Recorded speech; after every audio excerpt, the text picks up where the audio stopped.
500 देईन. हा, कोणी विचारा एक प्रश्न, मी त्याला तो विचारेन. काय विचारू? गाड्या मारतोस का? अरे तो हलवायला नाही म्हणतोय, तुला हा म्हणेल तो काहीतरी. नाही नाही, उसके ऊपर ही हा माइल्ड काहीतरी प्रश्न सांगा जो मी त्याला विचारू शकतो. काय गोटी खाजवतो का?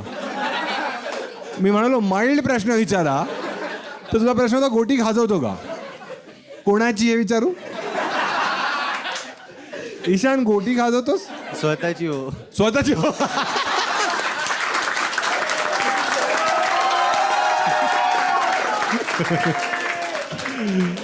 पण बघ, जर मी तुला 500 रुपये दिले आणि म्हणालो की गोटी खाजवायची, नाही नाही, हे माझी नाही, कोणाचीच नाही. कोणाचीच नाही. काय काय स्वतःची? हे स्वतःची तर तू म्हणाला खाजवतोस ना. हो. अरे नाही, कोणाचीच नाही खाजवणार तू. नाही. कितीही जर कधी